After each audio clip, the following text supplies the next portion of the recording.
Garuda Express, an international courier service. ఖాతాదారులు తమ అకౌంట్లో మినిమం బ్యాలెన్స్ ఉంచుకోవాలని, లేకపోతే ఛార్జీల మోత మోగిస్తామని ఎస్బీఐ అంతకు మునుపు హెచ్చరించిన సంగతి తెలిసిందే. ఈ ఛార్జీల బాదుడు ప్రక్రియను కూడా ఏప్రిల్ 1 నుంచి అమల్లోకి తెచ్చింది. అయితే ఏ బ్యాంక్ అకౌంట్లకు ఎంత ఛార్జీ వేస్తారో, మా అకౌంట్ల పరిస్థితేంటని ఖాతాదారులు తీవ్ర ఆందోళన చెందుతున్నారు. వారి ఆందోళనలపై ఈ ప్రభుత్వ రంగ దిగ్గజం స్పందించింది. కొన్ని అకౌంట్ల కస్టమర్లకు మినిమం బ్యాలెన్స్ ఛార్జీల బాదుడు నుంచి తప్పిస్తున్నట్లు తెలిపింది.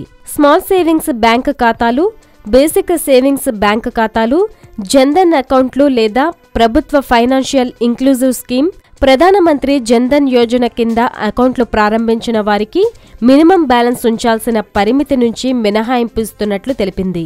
అంతేకాక కార్పొరేట్ శాలరీ అకౌంట్లకు కూడా మినిమం మంత్లీ బ్యాలెన్స్ నుంచి విముక్తి కలిగిస్తున్నట్లు తెలిపింది.